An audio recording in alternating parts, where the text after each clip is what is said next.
So this is lecture 7 of modern physics. Lecture 7 of modern physics. Lecture 7 of modern physics. Modern physics. Last class में एक question था जो हमने नहीं किया था। पहले हम उस क्वेश्चन को करेंगे इस क्लास में, लेक्चर 7 में, और फिर हम ग्राफ्स पढ़ेंगे। डिफरेंट पार्ट्स के बीच में ग्राफ्स पढ़ेंगे और फिर हम कुछ इम्पॉर्टेंट फॉर्मूला पढ़ेंगे और ढेर सारा क्वेश्चन करेंगे। तो पहले हम लास्ट क्लास का एक क्वेश्चन करते हैं। ये है हमारा question, find out percentage change in D Broglie wavelength. अच्छा, परसेंटेज चेंज निकालना है डी ब्रॉगली वेवलेंथ का। इफ वेलोसिटी डबल कर दिया गया, काइनेटिक एनर्जी 1/4 हो गया, मोमेंटम 10% से इंक्रीज किया, काइनेटिक एनर्जी डिक्रीज किया 36% से, पोटेंशियल इंक्रीज किया 2% से, काइनेटिक एनर्जी इंक्रीज किया 4% से, मोमेंटम डिक्रीज किया 2% से। इस क्वेश्चन को करने से पहले हम एक कॉन्सेप्ट सीखेंगे। कॉन्सेप्ट क्या है, ध्यान से सुनिएगा। कॉन्सेप्ट ये कहता है कि अगर आपको क्वेश्चन में ऐसा कोई क्वेश्चन पूछे परसेंटेज चेंज वाला, तो आप ये देखिए कि क्वेश्चन कितना परसेंट इंक्रीज करने के लिए बोला है या कितना परसेंट डिक्रीज करने के लिए बोला है।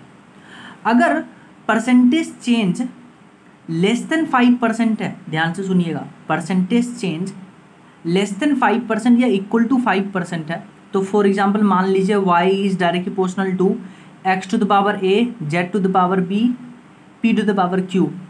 तो हम इसको ऐसे भी लिख सकते हैं सिंपलेस्ट फॉर्म में। तो हम इसमें जो परसेंटेज चेंज है डेल्टा y अपॉन y, वो हम जो इसका पावर है वो आगे लाके मल्टीप्लाई कर देंगे सब में और सबका परसेंटेज चेंज लिख देंगे। माइनस में है तो माइनस ले आएंगे। तो ऐसे करेंगे कब, अगर जो चेंज है वो लेस देन 5% या इक्वल टू 5% है। लेकिन अगर जो चेंज है वो ग्रेटर देन 5% है, तब हम बेसिक फार्मूला यूज करेंगे। बेसिक फार्मूला क्या कहता है? बेसिक फार्मूला कहता है परसेंटेज चेंज निकालने का फार्मूला होता है final minus initial upon initial into 100। जैसे फॉर एग्जांपल मान लेते हैं ये जो पहला क्वेश्चन है, बोला कि वेलोसिटी डबल कर दिए। अच्छा, ध्यान से सुनिए, जैसे ही आपने वेलोसिटी डबल किया तो आपको पता है कि जो लेमडा होता है वो h अपॉन पी होता है। लेमडा होता है h अपॉन पी, तो यहाँ से लिख सकते हैं lambda is equal to mass into velocity. अच्छा, ध्यान से देखिए, लेमडा यहाँ से इनवर्सली प्रोपोर्शनल टू वेलोसिटी आ रहा है, तो वेलोसिटी आपने डबल किया, तो ये जो चेंज है ये ग्रेटर देन 5% है, तो हम बेसिक फॉर्मूला यूज करेंगे। तो देखिए यहाँ से lambda is inversely proportional to v, तो अब ध्यान से देखिए लेमडा 2 अपॉन लेमडा 1 हो जाएगा v1/v2, क्योंकि इनवर्सली प्रोपोर्शनल है। अच्छा, v1 कितना था v और v2 कितना हो गया 2v, क्योंकि वेलोसिटी जो है वो इनिशियल वेलोसिटी के डबल हो गया। तो अब देखिए लेमडा 2 अपॉन लेमडा 1 किसके बराबर आ गया, 1/2 के बराबर।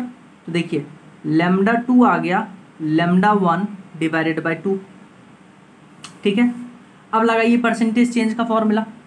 तो परसेंटेज चेंज अभी हमने बोला है final minus initial upon initial into 100। Final हो गया लेमडा 1/2, इनिशियल था लेमडा 1, देख लीजिए, डिवाइडेड बाय लेमडा 1 इंटू 100। तो यहाँ से निकालिएगा तो ये आ जाएगा -50%। तो आपको ऐसे करना है। ये मेथड कब यूज करेंगे, final minus initial upon initial into 100, जब जो परसेंटेज चेंज है वो ग्रेटर देन 5% है। लेकिन अगर परसेंटेज चेंज लेस देन 5% तो हम इसको भी यूज करके देखेंगे। जैसे इस केस में हम यूज कर लेंगे, जैसे मैं आपको करके बताता हूँ। तो क्वेश्चन में आपको बोला कि जो काइनेटिक एनर्जी है वो इंक्रीज कर गया 4% से, तो आपसे पूछा है कि परसेंटेज चेंज बताना है डी ब्रॉगली वेवलेंथ लेमडा में। तो देखिए पहले तो आप लेमडा का फॉर्मूला लिखिए, lambda is equal to h upon √2m ke। ये फॉर्मूला होता है लेमडा का। जिससे लेमडा और काइनेटिक एनर्जी में रिलेशन पता चलता है। तो यहाँ से देखिए lambda is inversely proportional to root kinetic energy, yes और नो। अब ध्यान से देखिए, क्या हम इसको ऐसे भी लिख सकते हैं, lambda is directly proportional to kinetic energy to the power -12। लिख सकते हैं, बिल्कुल लिख सकते हैं। तो अभी अभी हमने बोला कि अगर आपके पास percentage change less than equal to 5% है, लेस देन इक्वल टू 5% है, और अगर आपके पास कोई इक्वेशन दिया है y is equal to directly proportional to x to the power a z to the power b upon p to the power q, तो हम लिख सकते हैं delta y upon y is equal to power को आगे ले आएंगे delta x upon x plus में b को आगे लेके आएंगे delta z upon z plus में p, यहाँ ये p to the power q है, ये ऊपर जाएगा तो होगा p to the power -q, तो यहाँ लाएंगे -q delta p by p। तो सिमिलरली आप इसको लिखिए delta z by z is equal to -12 delta K E upon के ई। अब ध्यान से देखिए, आपको परसेंटेज चेंज इन लेमडा निकालना था, यही निकालना है, और काइनेटिक एनर्जी इंक्रीज किया 4% से, तो यहाँ डेल्टा के ई अपॉन के ई का वैल्यू है 4%, तो डेल्टा लेमडा अपॉन लेमडा आ जाएगा -12 इंटू 4%, तो डेल्टा लेमडा अपॉन लेमडा आ गया -2%। बस यही करना है। तो याद क्या रखना है, अगर परसेंटेज चेंज लेस देन 5% या इक्वल टू 5% है तो ये हम लगाएंगे, अगर ग्रेटर देन 5% है तो वो बेसिक सा फॉर्मूला परसेंटेज चेंज का, और वो क्या होता है final minus initial upon initial into 100, और बाकी क्वेश्चन आप इसी से कर सकते हैं।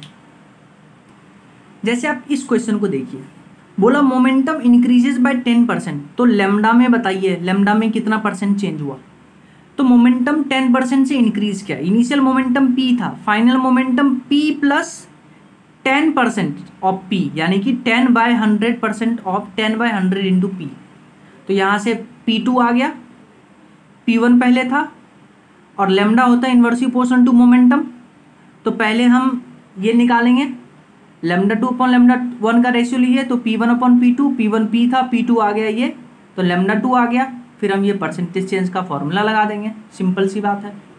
जैसे आप इस क्वेश्चन को देखिए, ये क्वेश्चन बोल रहा है de Broglie wavelength change is 0.1% when linear momentum change to p nought, find out initial momentum of particle. अच्छा, बोला कि आपके पास डी ब्रॉगली वेवलेंथ चेंज है 0.1%, यानी कि डेल्टा लेमडा अपॉन लेमडा का वैल्यू दिया है 0.1%, तो इसको ऐसे भी लिख सकते हैं 0.01 डिवाइडेड बाय 100, क्योंकि परसेंटेज को हम चेंज किए। When linear momentum change to P nought, यानी कि डेल्टा पी जो हो गया वो पी नॉट हो गया, linear momentum change to P nought यानी कि डेल्टा पी हो गया पी नॉट, तो पी इनिशियल बताइए, ये पूछा है, इनिशियल मोमेंटम बताइए।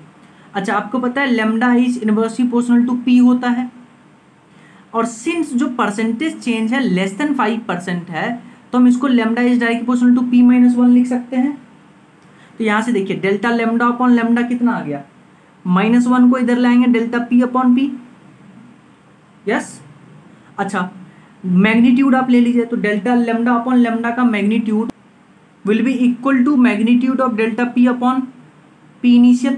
अच्छा, p इनिशियल ही निकालना है, इसको इधर लेके आइए, तो delta p upon delta lambda upon lambda, delta p p nought के बराबर है, क्योंकि आपको बोला है कि well linear momentum change to p nought, तो डेल्टा p p नॉट में बदल गया, और डेल्टा लेमडा अपॉन लेमडा का भी हम वैल्यू निकाले थे 0.01, जो कि क्वेश्चन में दे रखा है, तो p इनिशियल आ जाएगा, तो ऐसे कर सकते हैं। अब हम पढ़ेंगे ग्राफ्स पढ़ेंगे डी ब्रॉगली वेवलेंथ और डिफरेंट क्वांटिटी के बीच में।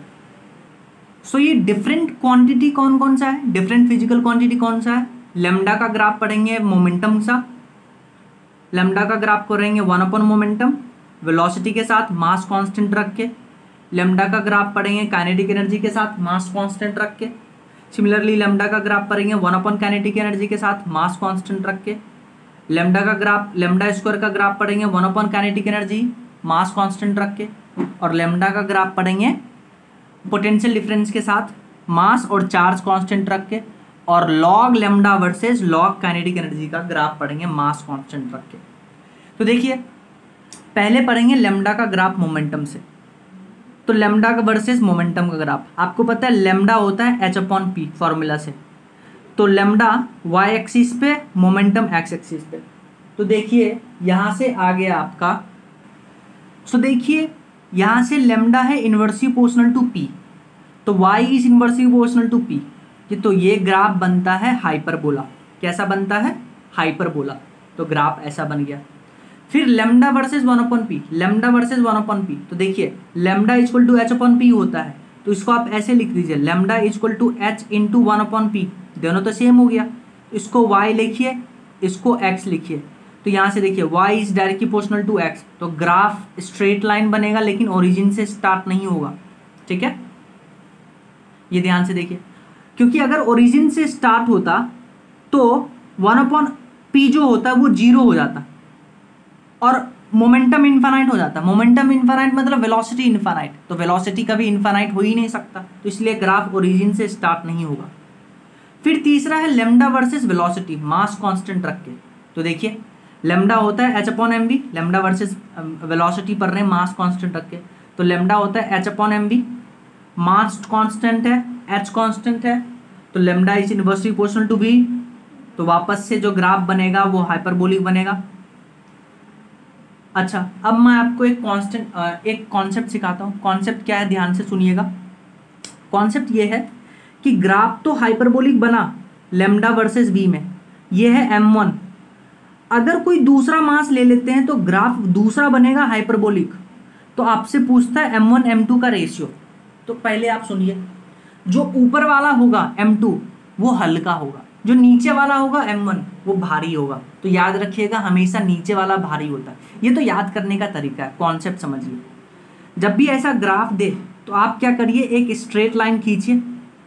खींचा आपने स्ट्रेट लाइन, तो स्ट्रेट लाइन देखिए लेमडा को कट कर रहा है, तो यानी कि लेमडा सेम हो जाएगा इस केस में। तो देखिए ये हुआ v1, ये हुआ v2।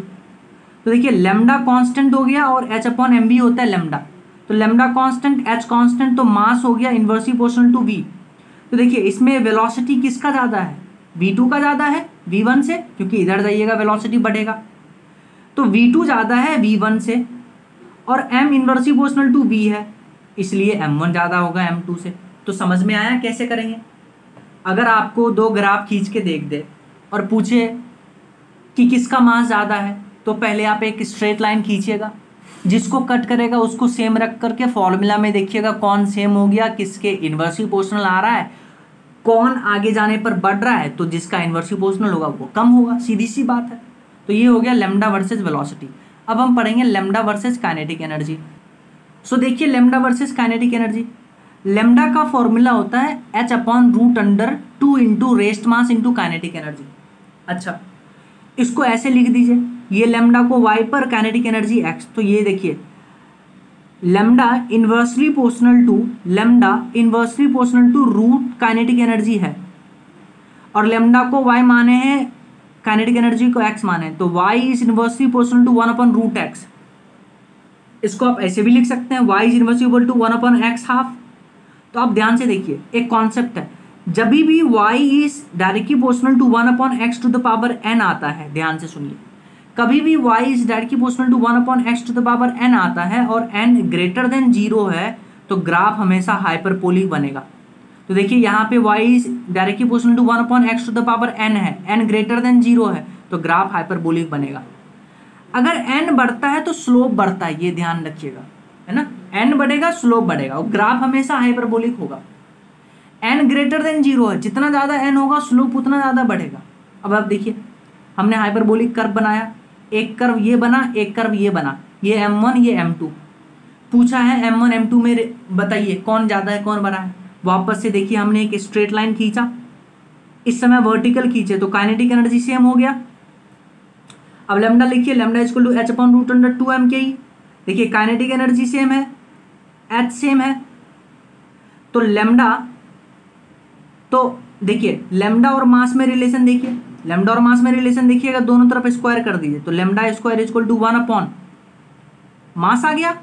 तो मास किसके आ गया, 1 अपॉन लेमडा स्क्वायर आ गया। तो अब आप देखिए इधर जाइएगा तो लेमडा बढ़ रहा है, लेमडा बढ़ेगा तो मास कम होगा, तो लेमडा 2 ज़्यादा है लेमडा 1 से, इसलिए m1 ज़्यादा होगा m2 से। याद कैसे रखना है, नीचे वाला का मास ज़्यादा ऊपर वाला का मास कम। अरे जो भारी होगा वो नीचे ही होगा, तो इसलिए m1 का मास ज़्यादा होगा m2 से, याद रखने का। वरना तो हम सॉल्व कर ही सकते हैं, स्ट्रेट लाइन बना करके कांस्टेंट रख करके फॉर्मूला देख करके बना सकते हैं। नेक्स्ट ग्राफ बनाएंगे lambda versus 1 upon kinetic energy में मास कांस्टेंट रख के। तो फॉर्मूला देखिए, lambda equal to h upon root under 2 into rest mass into kinetic energy. तो यहाँ से आप इसको ऐसे अरेंज करिए, lambda upon root under 2 m0 को एक साथ लिखिए और 1 upon root under kinetic energy को एक साथ लिखिए।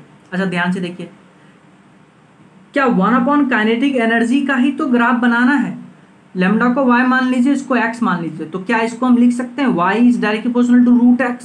देखिए दोनों तरफ स्क्वायर कर दिए तो y square equal to directly proportional to x। अरे साहब जब भी ऐसा कंडीशन आता है तो ये तो पैराबोलिक कर्व बनता है, y square is directly proportional to x, हमेशा पैराबोलिक कर्व बनेगा।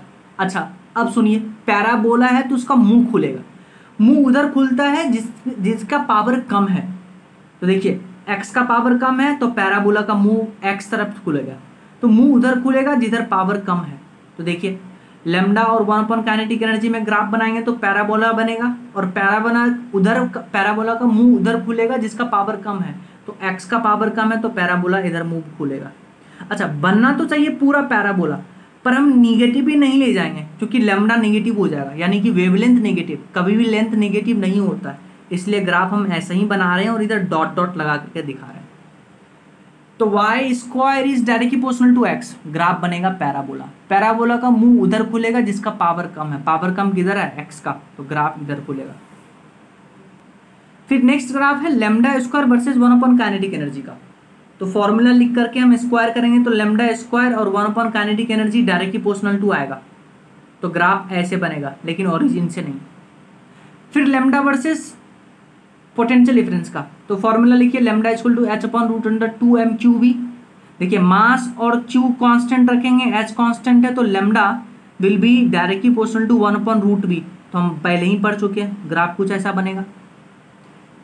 ठीक है, फिर अब सबसे ज्यादा इंपॉर्टेंट ग्राफ, अब हम पढ़ेंगे graph between log lambda versus log kinetic energy.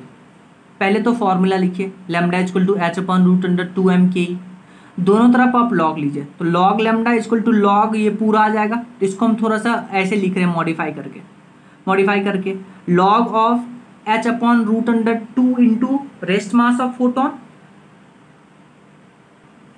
सो इसको हमने अलग करके लिख दिया, log of h upon root under 2 into m into 1 upon root under kinetic energy. अच्छा लॉग का प्रॉपर्टी लगाइए, लॉग m इंटू n, तो ये आ जाता है log m plus log n, तो log lambda equal to log of h upon root under 2m plus log of kinetic energy को हमने ऐसे लिख लिया, वो रूट अंडर में था तो ऊपर गया तो -12। तो अब देखिए लॉग लेमडा इक्वल टू ये -12 आगे आएगा तो -12 log kinetic energy plus log h upon root under. Graph बनाना है log lambda versus log kinetic energy, तो log lambda versus log kinetic energy, ये y ये x, तो ये आ जाएगा इंटरसेप्ट, ये आ जाएगा स्लोप। तो देखिए y is equal to -mx plus c। अच्छा ध्यान से सुनिए, यहाँ पे अकॉर्डिंग टू मैथ ये प्लस आ रहा है, पर जो h का वैल्यू है वो तो -34 में होता है और इलेक्ट्रॉन का मास होता है -31 में, और इसका रूट बाहर जाएगा तो लगभग 15, तो -15 -34, तो ओवरऑल जो इंटरसेप्ट आएगा वो निगेटिव आएगा। तो इसीलिए हम या तो नेगेटिव या पॉजिटिव दोनों ले सकते हैं। पॉजिटिव भी आ सकता है कब, जब हम h को नैनोमीटर में लेंगे, इसको माइक्रोमीटर में लेंगे, तब आ जाएगा। तो हम दोनों ग्राफ बनाएंगे, ग्राफ तो स्ट्रेट लाइन है, दोनों ग्राफ बनाएंगे। स्लोप निगेटिव है, स्लोप हमेशा निगेटिव है, लेकिन इंटरसेप्ट एक बार पॉजिटिव होगा, इंटरसेप्ट एक बार नेगेटिव होगा। तो देखिए पहला में इंटरसेप्ट पॉजिटिव है लेकिन स्लोप नेगेटिव है, तो ये ग्राफ बना log lambda versus log kinetic energy. फिर स्लोप तो नेगेटिव है पर इस समय इंटरसेप्ट भी नेगेटिव है। देखिए ये ओरिजिन है, ओरिजिन से नीचे ये नेगेटिव इंटरसेप्ट, ये पॉजिटिव इंटरसेप्ट, तो ग्राफ कुछ ऐसे बनेगा। तो ग्राफ का सेक्शन खत्म। अब हम कुछ स्टैंडर्ड रिजल्ट के बारे में बात करें। देखिए मैंने आपको बोला था कि जो फॉर्मूला है इसमें वो यही है, H/P H/mv H/√2mke H/√2mq into delta we, ये मेन फॉर्मूला है। पर electron, proton, alpha particle, deuteron के लिए H का, मास का, वेलोसिटी का, काइनेटिक एनर्जी का फॉर्मूला रख करके जो उसका कांस्टेंट वैल्यू का है, जो वैल्यू रख करके हम एक मॉडिफाई फॉर्मूला बनाते हैं ताकि कैलकुलेशन से बच सके। तो देखिए स्टैंडर्ड रिजल्ट है इलेक्ट्रॉन के लिए, जो लैम्डा ऑफ इलेक्ट्रॉन आप लिख सकते हैं बेसिक फॉर्मूले से H/√2m³। देखिए H भी कांस्टेंट, यहाँ मास ऑफ इलेक्ट्रॉन, यहाँ चार्ज ऑफ इलेक्ट्रॉन रखेंगे, इन सबको जब मल्टीप्लाई करेंगे तो जो लैम्डा ऑफ इलेक्ट्रॉन आएगा वो आएगा 12.27 डिवाइडेड बाय √डेल्टा वी। अच्छा ये तो फॉर्मूला आ गया, ध्यान से सुनिए। डेल्टा वी को हम वोल्ट यूनिट में रखेंगे तभी हमारा आंसर आएगा एंगस्ट्रॉम में। तो याद रखिएगा, मान लीजिए डेल्टा वी क्वेश्चन में दिया है इलेक्ट्रॉन वोल्ट में, तो पहले आप उसको वोल्ट में कन्वर्ट करिएगा, तभी इस फॉर्मूले में रखिएगा, तभी आपका आंसर लैम्डा एंगस्ट्रॉम में आएगा। तो ये याद रखिएगा, ठीक है। अच्छा या ऐसे भी लिख सकते हैं, अगर काइनेटिक एनर्जी के फॉर्म में लिखना है, अभी पोटेंशियल डिफरेंस के फॉर्म में लिखे, अगर काइनेटिक एनर्जी के फॉर्म में लिखना है तो लैम्डा ऑफ इलेक्ट्रॉन हो जाएगा 12.27 डिवाइडेड बाय √ काइनेटिक एनर्जी। अब ध्यान से सुनिए, यहाँ आप काइनेटिक एनर्जी का वैल्यू रखिएगा इलेक्ट्रॉन वोल्ट में, तभी आपका आंसर आएगा एंगस्ट्रॉम में। मान लीजिए काइनेटिक एनर्जी आपको दिया जूल में, काइनेटिक एनर्जी आपको दिया जूल में, तो आप पहले उसको इलेक्ट्रॉन वोल्ट में कन्वर्ट करिएगा, फिर आपका आंसर आएगा एंगस्ट्रॉम में।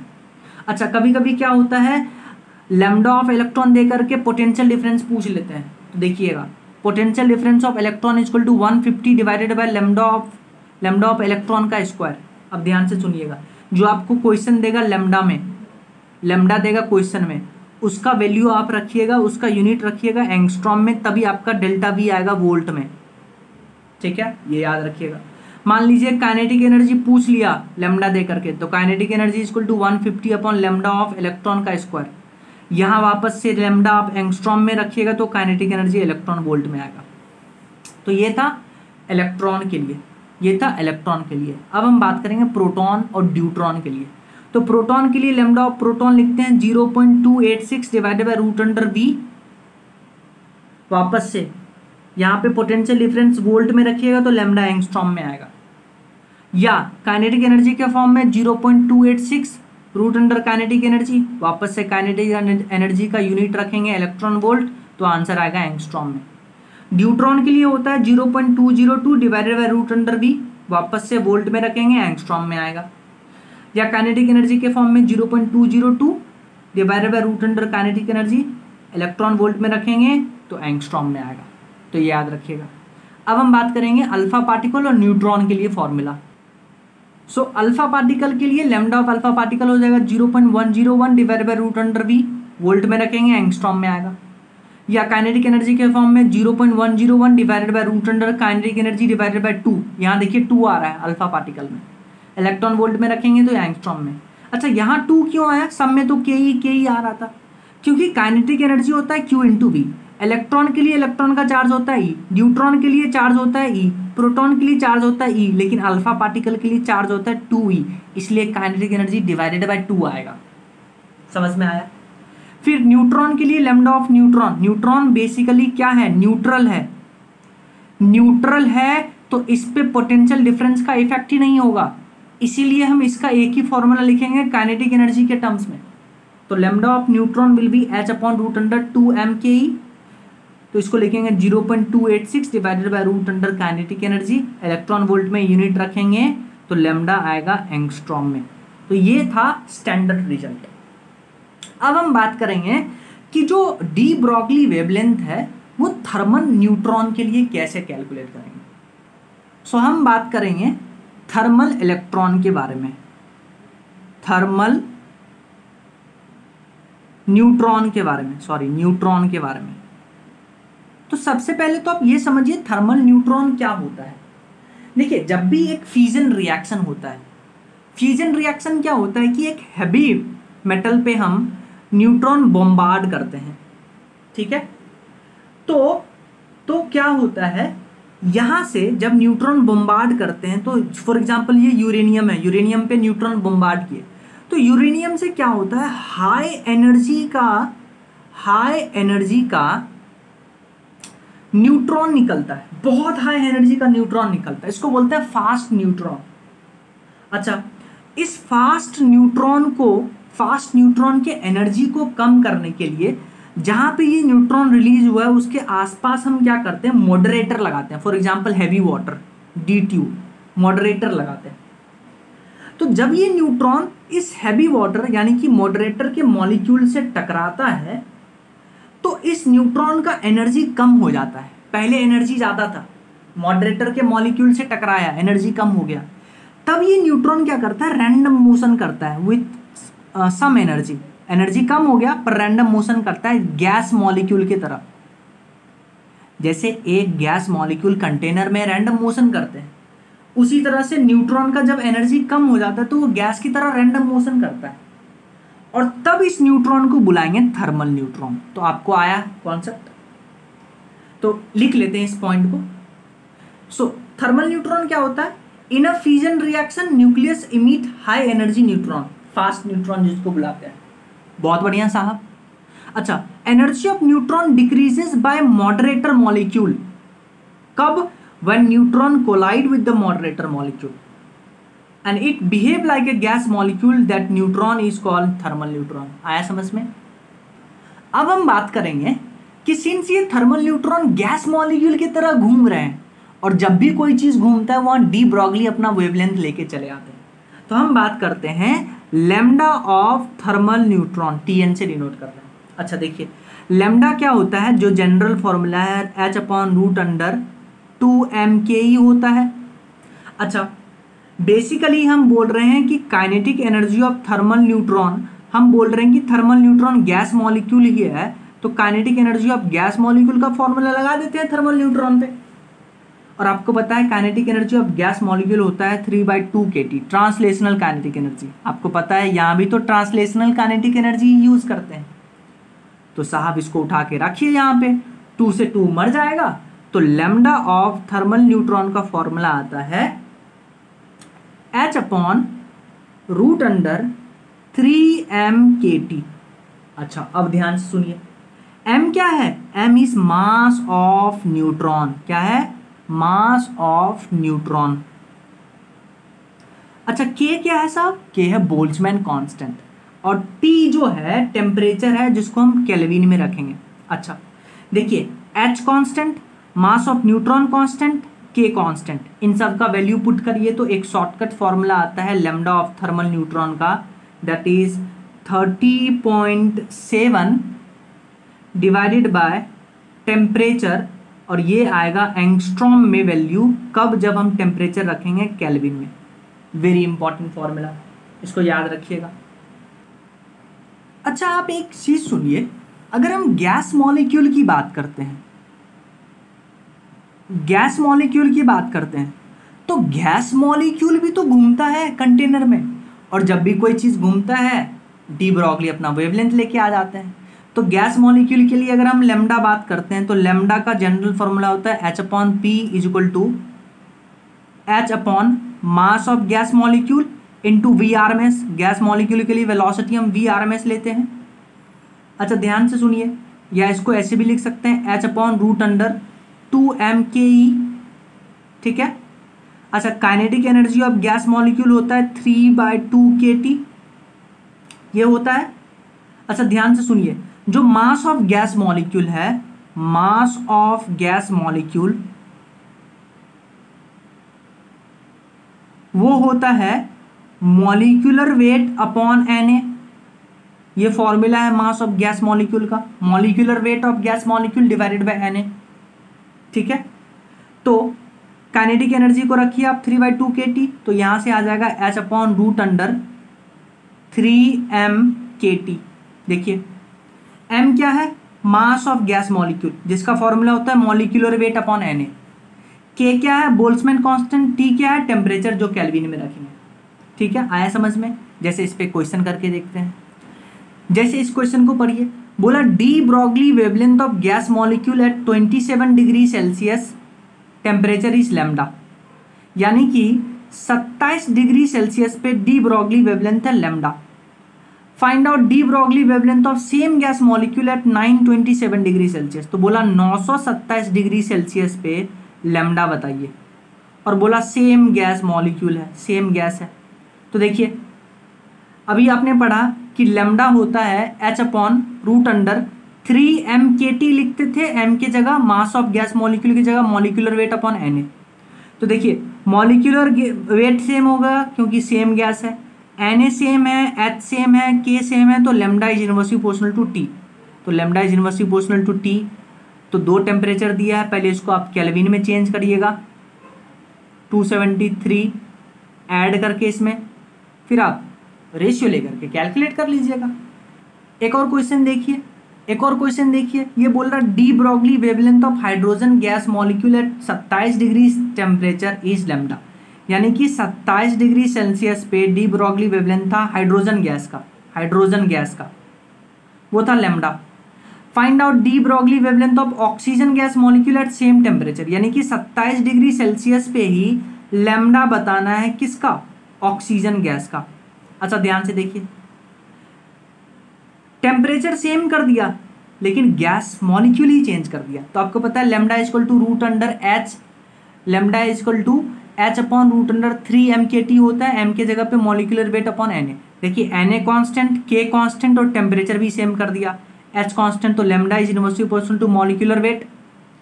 हाइड्रोजन का मॉलिक्यूलर वेट होता है 2, ऑक्सीजन का होता है 32, तो दोनों का रेशियो ले लीजिए, लैम्डा का रेशियो निकाल लीजिए, सो सिंपल। नेक्स्ट क्वेश्चन देखिए, इसमें बोला find D Broglie wavelength of helium gas. अच्छा, हीलियम गैस का आपको लैम्डा बताना है कब, इफ आरएमएस वेलोसिटी इज इतना, यानी कि वी आरएमएस दिया है आपको 3 किलोमीटर पर सेकेंड। अच्छा ध्यान से सुनिए, अभी हमने पढ़ा लैम्डा होता है h upon mass into V RMS, ये होता है लैम्डा होता है h अपॉन मोमेंटम को लिखते हैं मास इंटू वेलोसिटी, ठीक है। और मास ऑफ गैस मॉलिक्यूल लिखेंगे मॉलिक्यूलर वेट अपॉन Na। तो यहां से देखिए Na को ऊपर करिए, तो देखिए ध्यान से देखिए, अब फॉर्मूले में डालिए lambda equal to Na into h upon molecular weight into V RMS. ध्यान से सुनिएगा, मॉलिक्यूलर वेट आएगा ग्राम में हीलियम गैस का, लेकिन उसको हम केजी में डालेंगे, वी आरएमएस को मीटर पर सेकेंड में डालेंगे। तो देखिए Na आ गया 6 × 10⁻23, H 6.62 × 10⁻34। हीलियम का मॉलिक्यूलर वेट होता है 4 ग्राम, लेकिन इसको केजी में कन्वर्ट किया है, और आरएमएस वेलोसिटी था 3 किलोमीटर पर सेकेंड, इसको मीटर पर सेकेंड में कन्वर्ट किए 3 × 10⁻3। तो यहाँ से लैम्डा आ जाएगा।